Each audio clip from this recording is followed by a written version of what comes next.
Another beautiful day in Beaverbrook. Man, I love this town.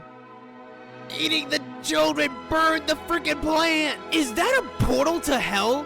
Fine. Leave then, you stupid lizards. Your kind ain't welcome round here no more.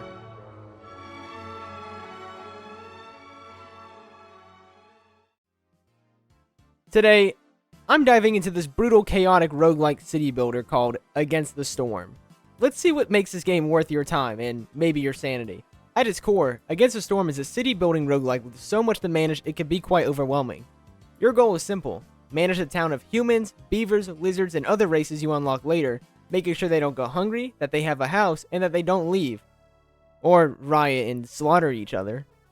Each species has its own quirks. Beavers? Great builders. Lizards? They're chefing it up in the kitchen. Humans? They're alcoholics.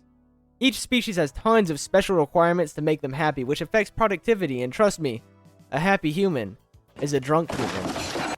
Every so many decades, a blight storm will arrive, which wipes out every single town you've made. The amount of years you take to build up a town is a timer ticking down till absolute doom. All you could do is get to these seals that are across the map to push the storm back and give you just a little bit more time.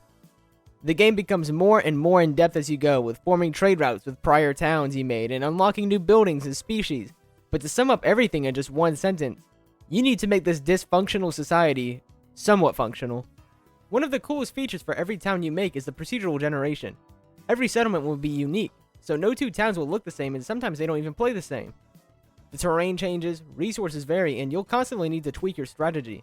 Will you let the humans have their beer, or do you need the extra wheat for food? Every decision you make is incredibly important, and with each increase in difficulty, multiply that by 10.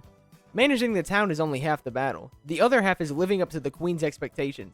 Take too long to complete her orders and fill this blue bar before the red bar fills, and it's game over. But the queen isn't the only thing that hates you. The very forest itself gets pissed at you over time, and can make your life a living hell, especially with its glade events. Maybe you'll go into an area and you'll just find an old building you can repair, and you'll have a nice little bakery for your town now.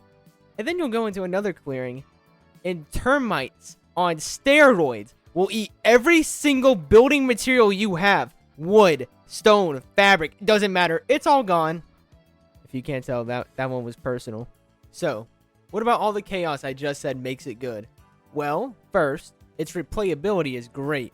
Each settlement feels different from the last, with different events making a way to create your own story and struggles for each town. Progression is fun, with upgrades you can redeem to give you an edge going into each new town, and unlocking new mechanics with each level adds even more replayability. The art style, the sound design of the weather and the cycle shifts, and the music really makes you feel like you're in the middle of an apocalypse trying to survive. But clearly, this game is not all sunshine. Actually, speaking literally, the sun almost never shines. The only main issue with this game is how extreme the micromanagement is. Lizards may be eating all of the raw meat before it can be cooked, so you need to untick them from eating it. Though if you're low on food, you need them to eat it. Therefore, they can't produce the jerky in time as fast as they are consuming it before it can even get cooked for everybody. You're constantly making sure you're ahead of the queen's orders so she doesn't shun you. You're ensuring that you have enough tools to get rid of the termites before they destroy your entire town. And then you're staying on a constant timer at both the town level and in the overarching game. It is an insane amount of information that you need to keep track of. If you don't like management games where you need to be on top of every single little detail, this game is not for you. So, after hours of surviving this intense and focus-driven roguelike city builder, do I recommend Against the Storm? Absolutely. I give it 80 out of 100 beavers. If you want a good challenge and like to learn from your mistakes and perfect your gameplay and understanding of game mechanics, then this is for you. For those who are ready to sink some time into a fun, extensive, and intensive management game, this is easily one of, if not the best, in terms of new games for you.